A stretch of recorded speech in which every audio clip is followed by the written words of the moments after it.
Welcome to listening to Paint Tribe with Mike and Dan, a podcast about the art and hobby of miniature painting.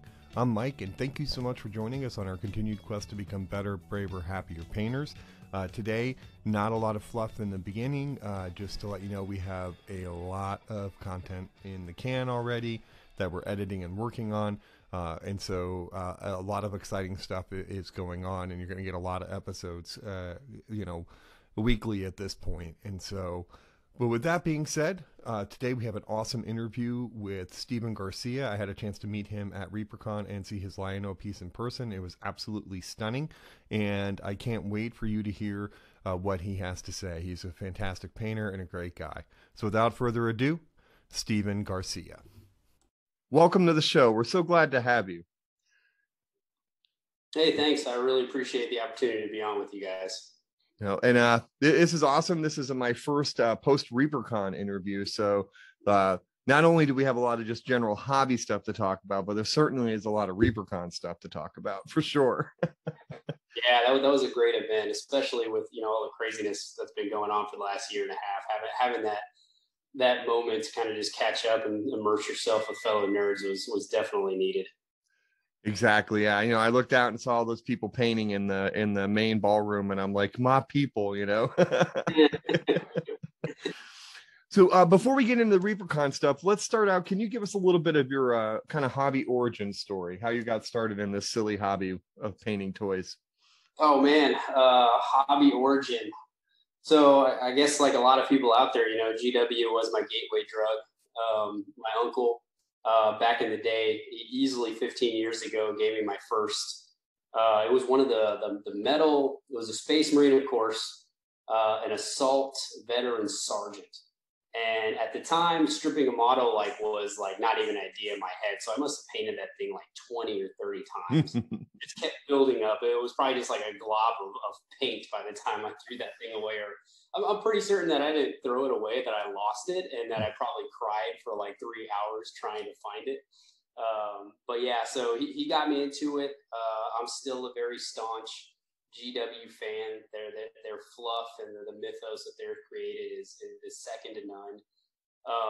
But I kind of developed from there outside of the Games Workshop. I just didn't have the money as a poor college kid to sustain that hobby, so I had to start going towards like skirmish games and stuff like that. Mm-hmm. Slowly found my way into the privateer press, War Machine and Hordes.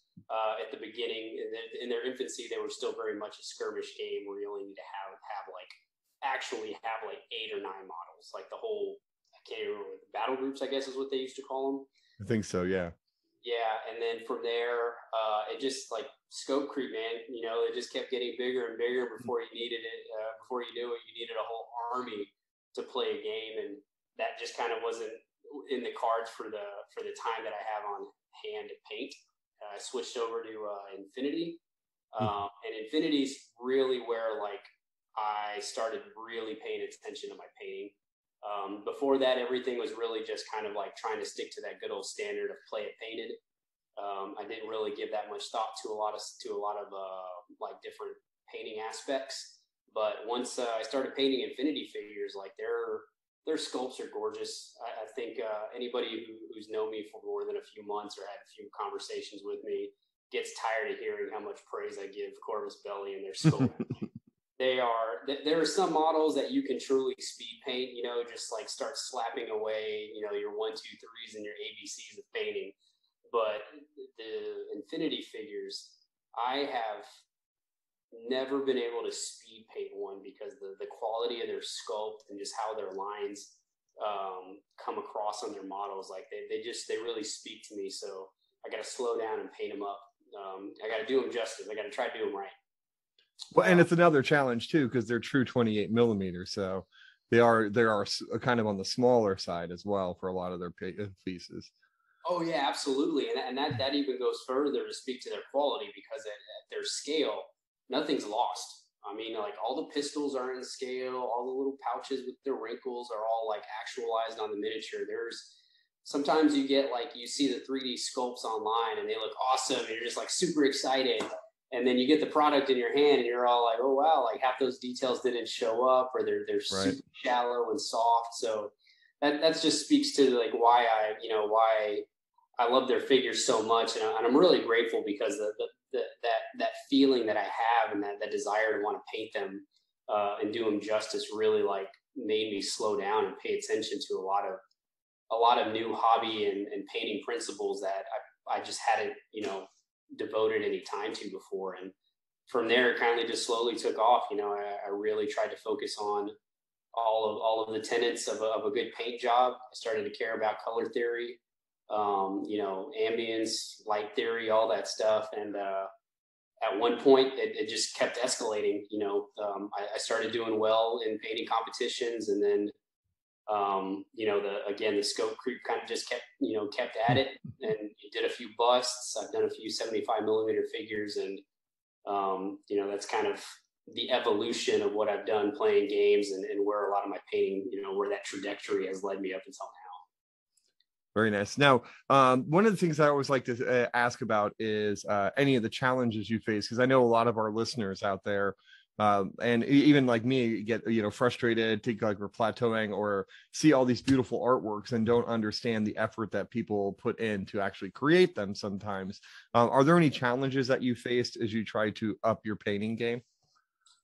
No, none whatsoever. It comes so natural. I barely have to think about it. Yes, absolutely. I mean, even now, ReaperCon's over. I gave myself a couple days to like mentally decompress and enjoy, the experience. But, yesterday I started taking a look at what's next. What project am I going to work on?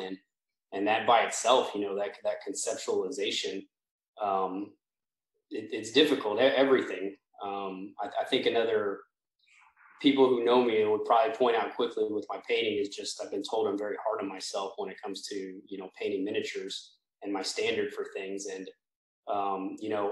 this is very much a hobby for me. I feel like a lot of people out there, everybody's got a full-time job. If you're lucky, you get like maybe 3 hours during the week, and that's stretching it. And your prime time is like a Saturday night with a beer or a Sunday afternoon with some friends.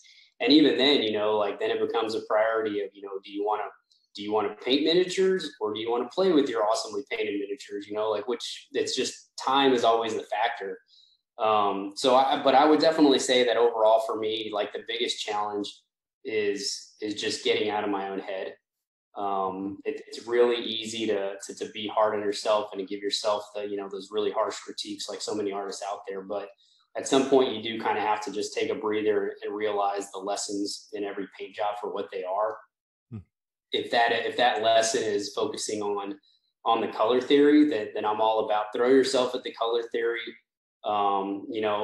Read the books that you can. Nowadays, everybody is so lucky to have so many online resources and videos to be able to learn the skills that, I guess, back in the day, I'm not very old, so I can only talking about back in the day, when, you were lucky to learn from like another well-known artist if you happen to go to a con, or see them, painting competition. But yeah, the challenge is that my personal challenge is always getting out of my own head. But I can say definitely that the challenges that I face after, talking with people at cons and, just reading people who PM me on different subjects, it's all the same stuff, as you grow as an artist, and you kind of you strive to reach that new level. They're all the same fundamentals, like you develop and they get more enhanced.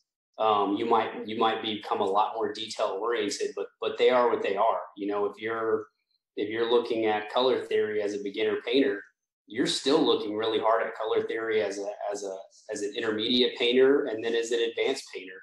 The challenge just becomes like how in depth and how many different considerations are you trying to apply into your paint scheme and overall feeling.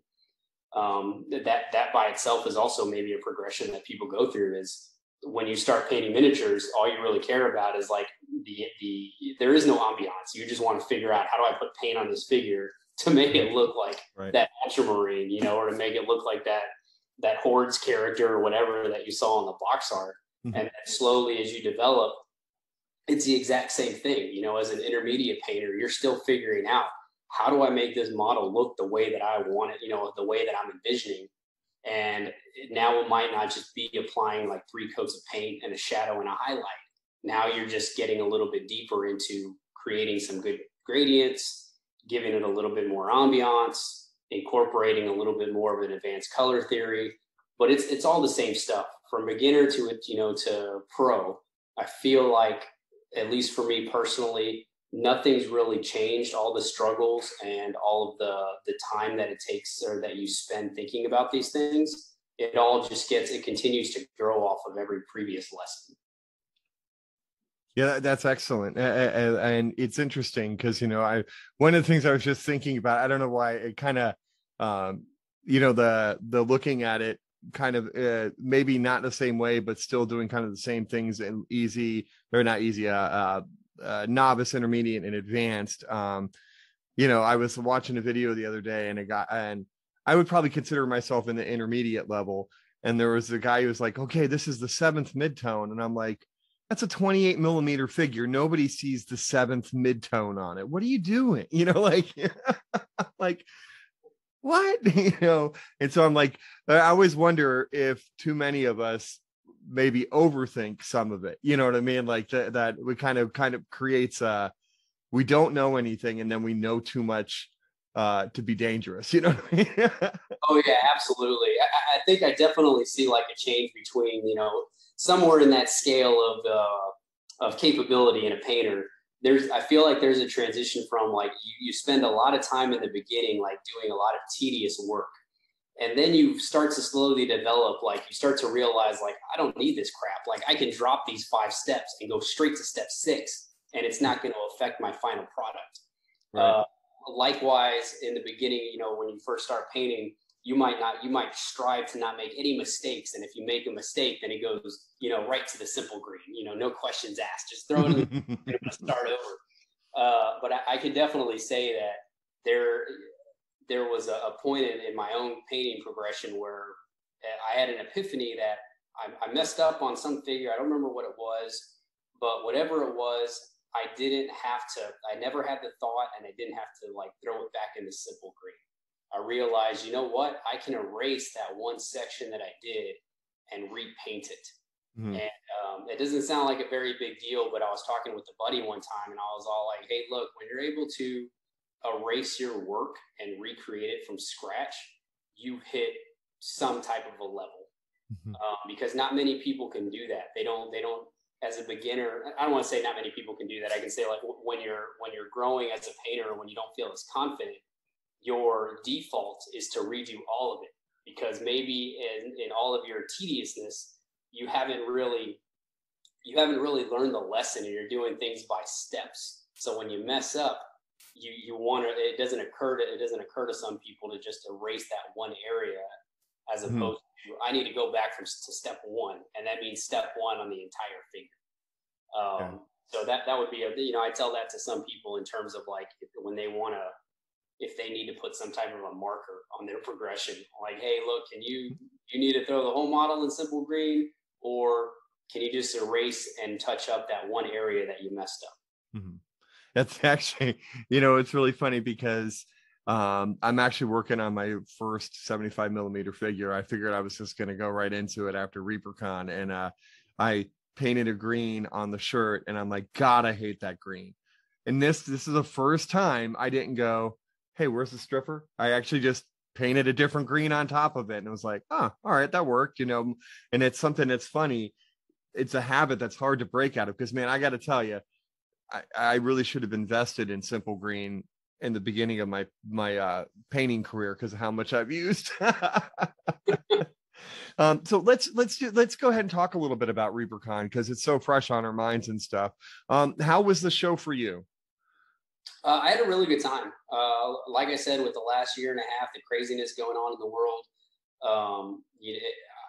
I'll admit that I was a little apprehensive going into it, finally saying like, yes, I'm going to go, I'm going to make the drive. I'm in Austin, Texas. So it's a 3-hour drive for me. My wife was a huge supporter. I think Wednesday night I was kind of doodling away on some last minute touches. And I was still kind of like, I don't know if I'm going to go tomorrow. I pretty much told her, I was all like, hey, look, if you wake up and I'm gone, like that's where I'm at. I'm on the road. I'm going to ReaperCon. Like I'll decide tonight, maybe over my last beer. But overall, it's exactly what I needed. Getting to catch up with old friends. Just sit down with a beer and just talk shop. Half the time I don't even think we were talking shop. We were just venting about the frustrations of the last year and a half under COVID and everything else, all the politics and everything going on in the U.S. But very grateful for the chance to have gone. I'm glad I made that decision because it was great catching up with friends. Got to meet new people.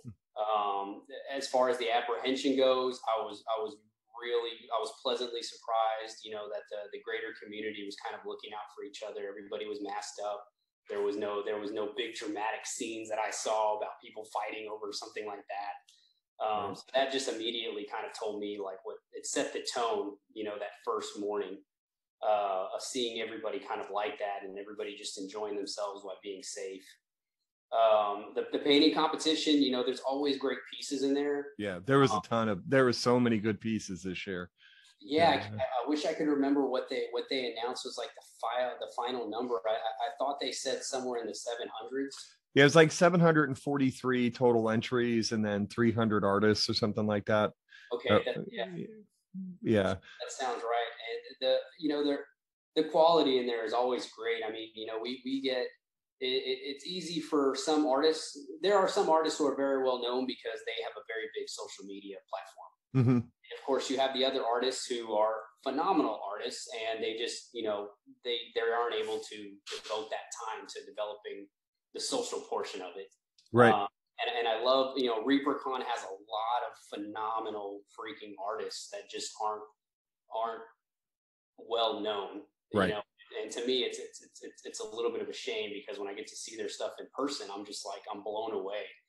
A lot of people think that there's a big distinction between like historical and fantasy. But I know there were a lot of pieces in the painting competition at ReaperCon that I felt were just like a perfect blending of the two. It was a fantasy subject, but it had very, very smooth and realistic paint jobs. Very natural colors with all the right weathering and everything. Like it was awesome to see a lot of those pieces in person. Yeah. And then there were friends, that, during, over the last couple of years that I've kept up with online, that's another, I guess, plus during all of this is being able to navigate and keep social online has been really fun, but seeing pieces develop like in different chat groups and Discord and everything like that. Right. Is awesome, and it's cool to see those works in progress and the step by step. But finally getting to put my hands on them at ReaperCon and talk with the artists about those pieces, those are really special conversations. There's no substitute for having a piece in your hand. You get to see everything. Absolutely, yeah, and that's why I had not seen Eric Swinson's War or Aaron Lovejoy's Voldemort and your Lion-O. I didn't see any of those online, and so those were all big surprises to me. I was like, woohoo, those are great. I had seen like little pieces of Eric's, like I saw the head at one point because he had posted that, but the rest of it, so all those were awesome to see online. Now let's talk a little bit about Lion-O. 3rd place, best in show, gold medal. That's pretty damn impressive. Congratulations. So now where did you get Lion-O, and was this one of those childhood dreams to paint? Oh yeah, absolutely. The sculptor for Lion-O for this figure, he's a one-off figure. He's approximately 75 millimeters. He's probably a little bit shy of 75. Mm-hmm. But the sculptor is a real talented sculptor out of Spain, Javier Urena. He does a lot of stuff for Corvus Belli. He does stuff for Privateer Press. He does stuff for private collectors. He's just a real talented and gifted sculptor. And again, like all that praise that I gave Corvus, a lot of the sculpts that I love are done by him. He has lines that really speak to me in his sculpts. Same thing with the Privateer Press. There were certain factions within that line of product that It wasn't until after the fact when I got to meet him, and I started going through like his ArtStation and all of his other online presence, galleries, Right. and it was just kind of like, holy crap! Everything that I ever loved in Privateer Press was sculpted by him. Corvus Belli, they have like an annual kind of their games day called Interplanetario, and they have a painting competition there called Warcrow. And he was there maybe like 2 years ago. Is it 2 or 3 years ago? We met up, and it was like he appreciated my work, I appreciated his work, kind of love at first sight type of a thing. We hit it off. And he was showing me a bunch of things on his phone of his personal projects, and he scrolled through Lion-O, and I was like, holy crap, dude, like what is that? Tell me more. I must know more. And we talked about it, and I asked him if he could print it out and allow me to paint it as a one-off. And he had to do, I don't know anything about digital sculpting. Those people are magicians to me. Right. I agree. But apparently he needed to make some adjustments to it for it to actually be printed. Printing it, I think he printed it 3 or 4 times to finally meet his quality. And then there was a little bit of drama between, shipping it from Spain to me. I think it went back and forth like 3 times before it finally made it to my mailbox. Oh, wow. Yeah. Yeah, it was a fun journey for Lion-O. And after all that, he sat on my shelf for a year and a half. To be frank, I didn't have the balls to paint him. I wasn't quite confident in my painting ability to do that thing justice, especially with all the emotional baggage that it was going to have. How often you get to paint a figure from a super talented sculptor in the world, a well-known superstar. Right. But yeah, so finally worked up the nerve to paint him. And when I painted him within the process, I was really set on trying to meld. I wanted to stick with a very cartoon accurate version of him. Mm-hmm. All of the colors from the cartoon, just those like bam, unforgiving, in your face colors. The 2 different shades of blue. Right. The purity of that sword, like those 80s cartoon silvers, just had something about them that made you think that they were alive and pure. They were the source of all goodness. Quicksilver. Quicksilver. I was looking at him online. I'm only like an hour away from pressing purchase somewhere. But yeah, so I would definitely wanted to stick with like a cartoon accurate version of him.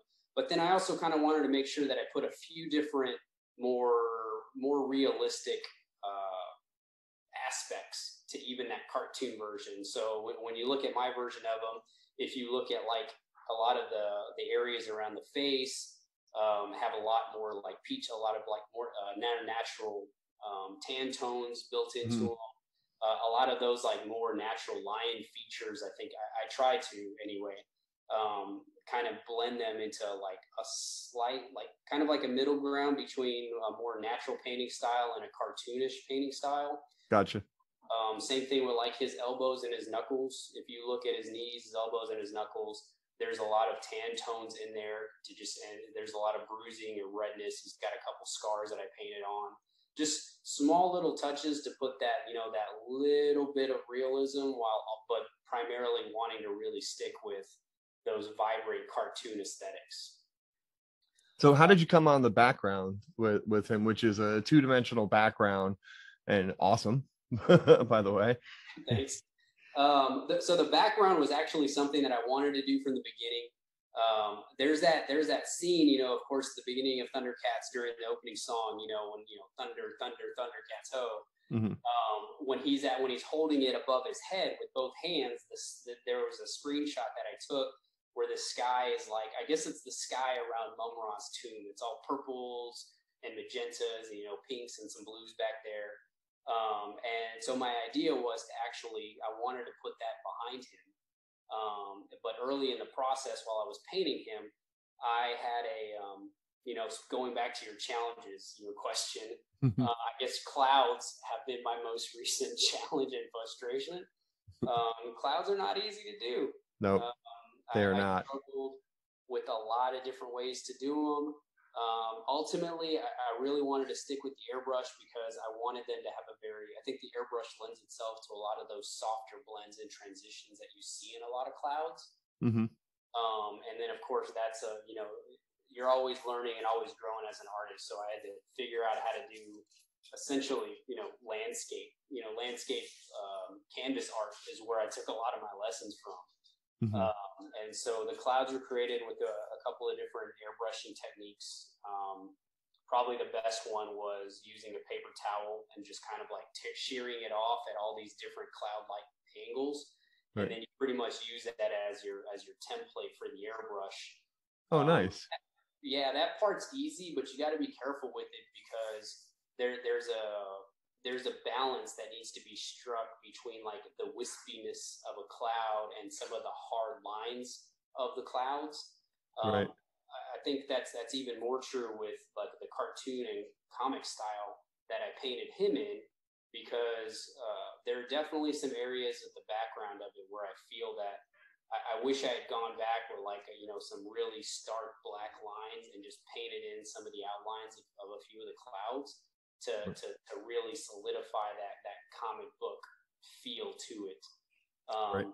But overall, I'm pretty happy with the way the clouds came out. There's definitely some lessons learned there. But yeah, so that the background itself is, it's 2D like you said, and I constructed the background. I guess it's an extension of the plinth. It almost looks like a bullet that's been kind of sawed off at an angle. And that thing's just made out of plastic hard and milliput that's been sanded down for all the smooth edges. Oh, nice. Yeah, again, that's all I had seen. You had showed me, before the con, we talked about doing the interview at ReaperCon, and you're like, I'm still finishing up the background. And you had sent me a picture of the background, and I'm like, oh, I wonder what that's for, And then I found myself standing in front of Lion-O wearing a Thundercat shirt. So I'm like, aha, this interview is destined to happen, Yes. And so when that piece won third place, which is awesome. Congrats, man. Thank you. And it was an interest. It's one of those things that's very interesting, the three that were the top three were all so very different, because you have the Lion-O with the mix of the realistic and animated style, then Marieke Reemer's Closure, which was I don't want to say it is definitely that I don't know how to explain her style. It's beautiful. She's a talented painter. It's not a question of that. It's just I don't know how to put words in it, but it's kind of almost like there's a feel to like an animated almost feel, but not the same type of animation. Like, I don't know. Because it's not cartoony, but anyways. And then of course you go to Aaron Lovejoy's Voldemort, which a lot of sculpting, but a lot of very green piece, right? Very green. And so, which is definitely more probably towards a realistic style attempt at painting, even how realistic Voldemort could ever be. So it was very interesting to me that those were kind of, I don't know how as a judge you sort through weighing those styles. Oh yeah, the judging is difficult. There's no ifs, ands, or buts about it, especially when you start getting towards like those top entries. Mm-hmm. There's so many different considerations and criteria that you got to apply to it, and ReaperCon's a little unique. I've been to ReaperCon once before, and these were things that I didn't realize about the painting competition because I just didn't think to ask. It was I think the last time I went was literally a turn and burn. I got there Saturday at like 2 p.m. and then I left the next morning on Sunday at like 8 a.m. So there were some of these nuances I wasn't aware of until some friends pointed them out to me this year. And so that they have an open system, which is great because it takes a lot of the pressure off of a lot of painters. Your work is judged against yourself in a vacuum.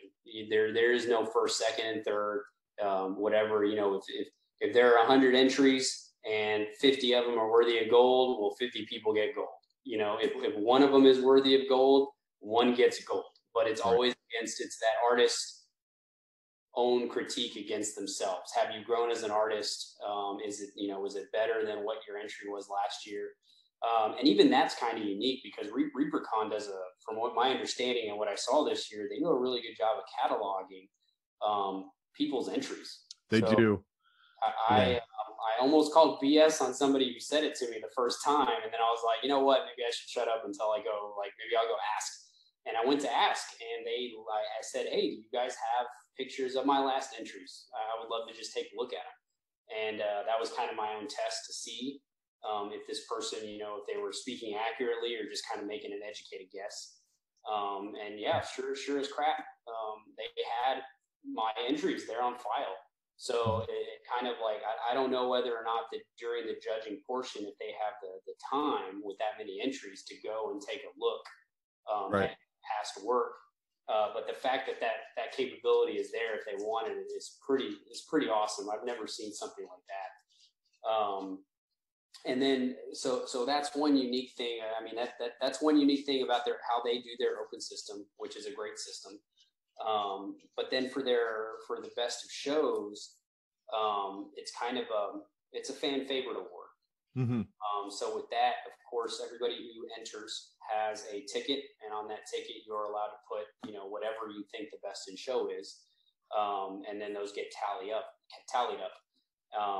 The judges are, they've got a say in what the best in shows are, but because they're just so outnumbered by all the entries, right. all the people there, they barely make up a small percentage of the overall vote. Right. I think judges get 5 votes. Like their best in show vote gets 5. Yeah. Okay. Which is still just a drop in the bucket compared to the number of people at ReaperCon. Yeah. Yeah, absolutely. And so the best in shows, even like it's funny because even with best of show, we're used to seeing like first, second, and third, and I don't think they break it up that way. Actually, like in their title, I think they have their best in show. I think it was called overall is what Aaron got, and then they have the best in show Reaper model, and then they have best in show non-Reaper model. And so that best in show, the way that they do that, and the 3 different categories that they have for it is definitely unique to ReaperCon. Right, because they have the Sophie system as well too.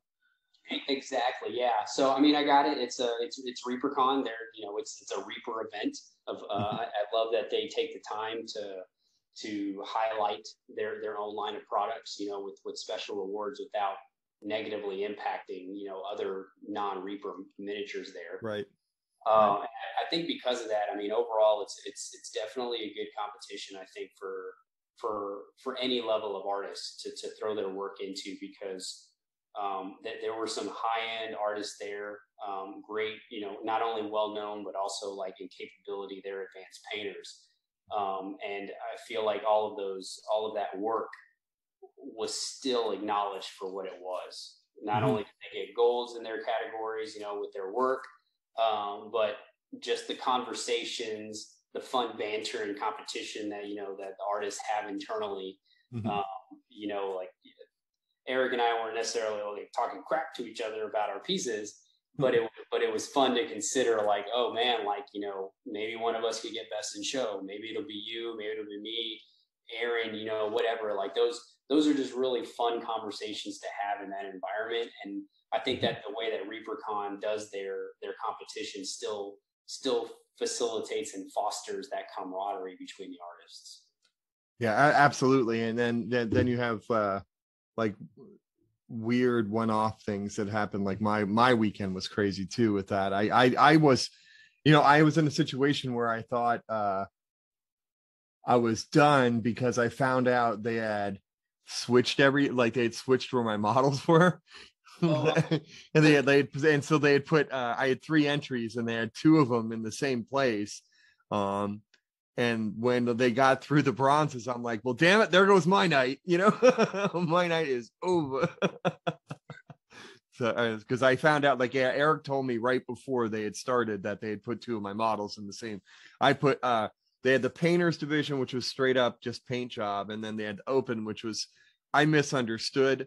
I guess it's to the model.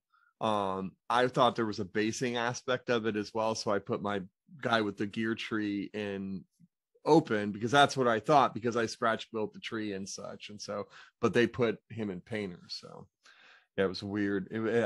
I was totally misread the rules, the criteria. So I was like, damn. Yeah, they do a really good job in their descriptions of, like, just being very as accurate as they can be in helping us figure out where our model should go, what type of stuff we should focus on for our entries and all that. But I mean, art at some point, no matter what, it starts to become subjective. Yes. And I think that's a big part. That's where it gets very difficult, I think, for the judges when you're looking at all of the finalists, and you're looking at like those pieces that maybe are toting the line between silver or gold, and potentially gold and maybe best of show or some other other award. Right. It's difficult to be objective about how you're rating all these pieces. Right. At some point, you kind of, it's your preference. And that's where I think, like, ReaperCon, I think it was it 15 judges that they had overall? Yeah, something like that. Yeah. It was in the teens, which, yeah. That's I get it, with that many entries, you absolutely need to have that many, judges before they all go crazy. But I think what I really like about having that many judges is, to me, it translates to, you have that many styles. Mm-hmm. So one person might be very, some person might be like they love smoothness, and other people might love texture, or they love pointillism. They love all these different painting techniques. And I just like the fact that when you have a judging bench that deep, everything is represented. Every aspect of a miniature or figure or scene is going to get raised in that discussion. So you have more of a fair 360 shot for considerations for your pieces when they're being judged. And I love that part. Yeah, and I got to tell you, one of the things I was super impressed about too was that they kept calling for rubrics, right? Like what I heard is that they would make sure that they were judging based on their criteria that they told everybody they were going to judge on. And that to me was, I was impressed by that to make sure that, like a piece that is painted well, but not its painting isn't the same level as its creativity or execution in the build, could still do well because those other two factors were good. You know what I mean? Like those other two factors were so high. And so I've heard a bunch of different examples of that where I was like, well, that is awesome. Because that means you did what we were told you were going to do, Yeah. And I think that, I don't remember, was it Ann Forster as the head judge? Right. Well, I think she's the head judge, and then Michael Proctor kind of is the head of the competition. I don't know. One of them is the head judge. That might be Michael Proctor, and then Ann is kind of in charge of the whole painting competition. Okay. I don't know if that makes sense. No, it does. Whichever one of them does the policing, like both of their personalities, I can totally see them like making sure, reminding people of that rubric, which is great. I think you need that as if you're going to have a head judge or somebody facilitating that portion of the competition. I think that's hands down one of their like primary responsibilities is making sure that the judges are adhering to that. If it's available, if it's being provided to them. Right. Yeah. And also it probably has to make the judges' life easier for sure. And so now do you see yourself going back to ReaperCon, or maybe next year, probably the Nova Open happens over the same weekend? Are you more of a Nova Open guy? To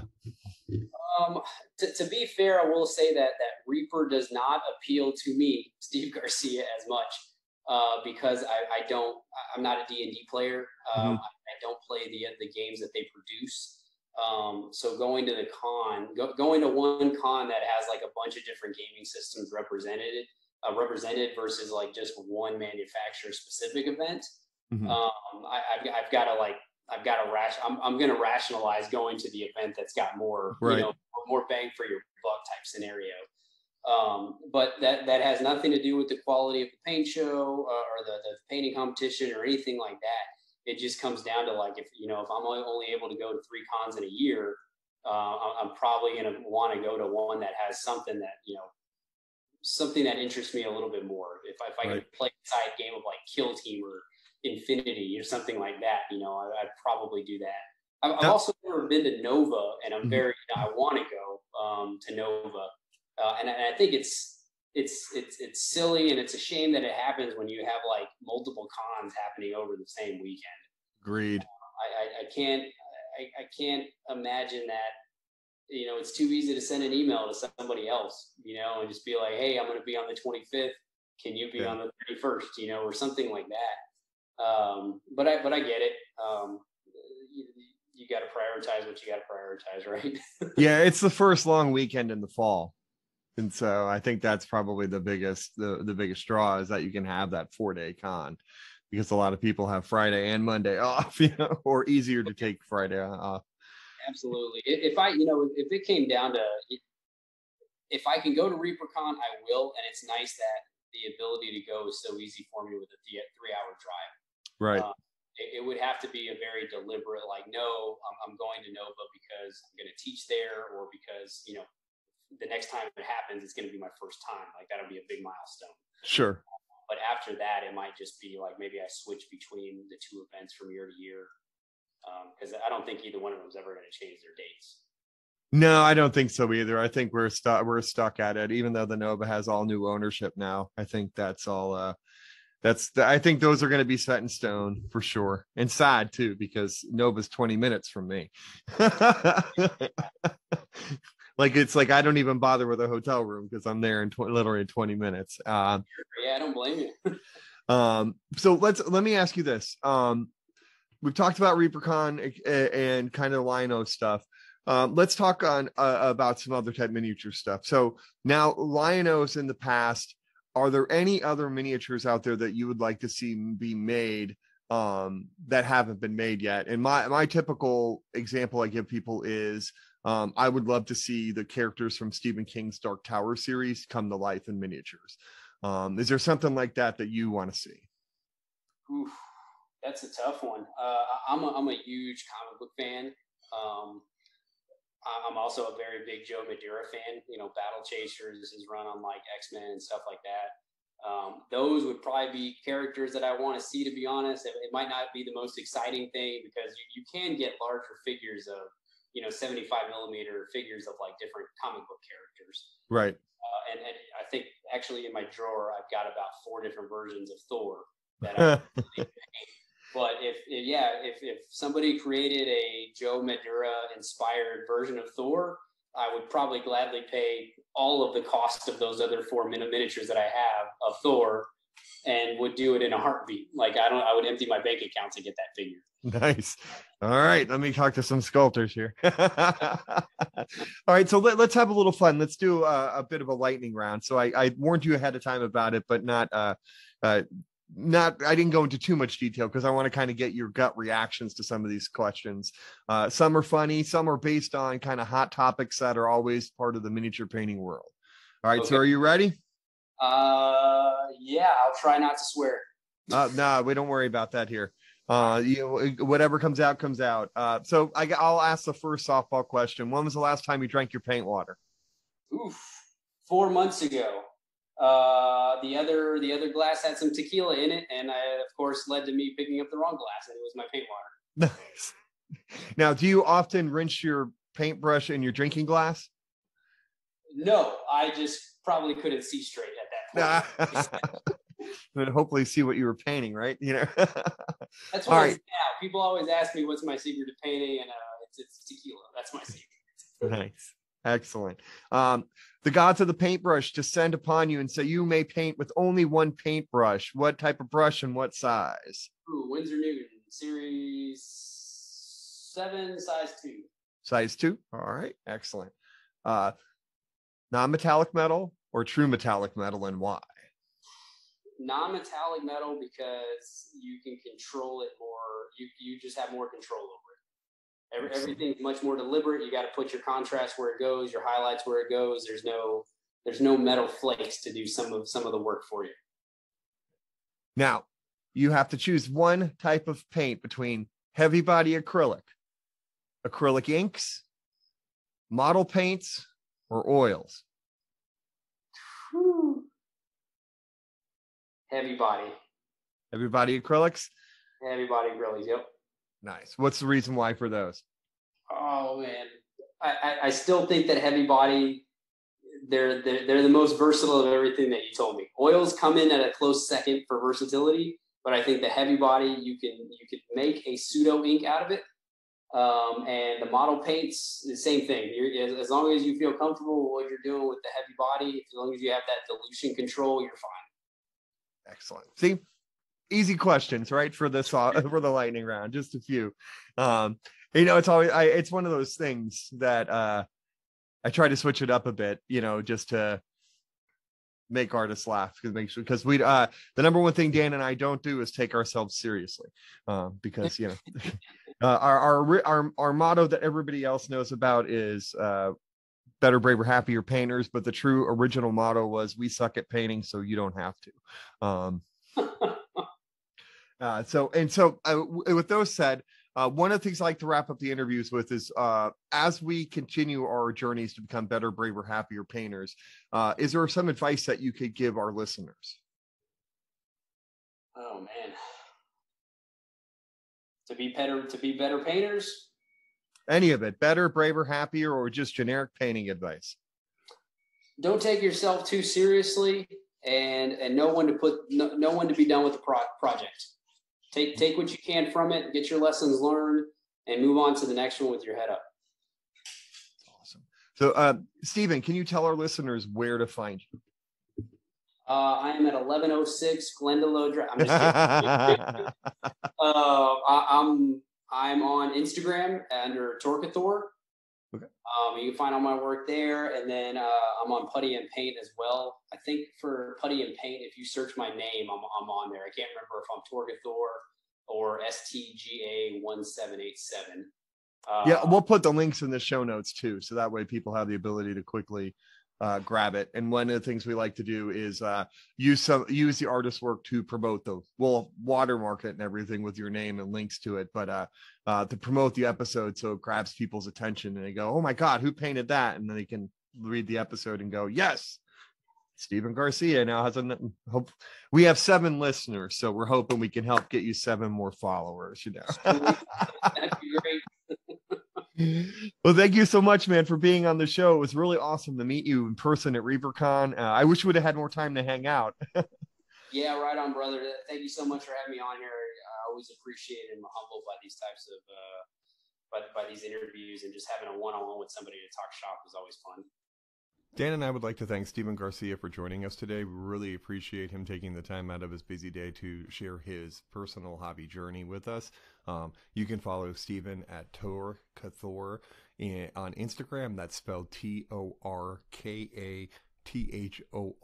We'll also put links to his Instagram and Paint and Putty in the show notes. But again, thank you so much, Stephen, for taking the time to talk to us, and it was really nice to get to meet you at ReaperCon. Hopefully next con we'll get to spend a little more time hanging out and just shooting the crap about painting minis and life in general. So, but with that being said, you can follow us on Facebook, Instagram, and YouTube at Listening to Paint Dry. We are on Twitter at Dry Listening. Please like, subscribe, or follow wherever you get your podcasts. And if you could give us a 5-star review, we would be very, very appreciative. And any word of mouth you could spread about the podcast, thank you so much. As always, we totally appreciate our listeners. And if you have any feedback or just want to chat or show us what you're working on, you can hit us up at listeningtopaintdry@gmail.com. The easiest way to become a better, braver, happier painter is to just get out of your head and paint. Until next time. Listening to Paint Dry with Mike and Dan is a production of LTPTWMD. All rights reserved. No portion of this recording may be used without the express written consent of the host. The music is Death by a Thousand Questions by Springtide. Download from the Free Music Archive on a non-commercial attribution share-alike basis. All views and opinions expressed in the show are solely the views and opinions of the person who said them. All celebrity voices, if any, were impersonated and done so poorly.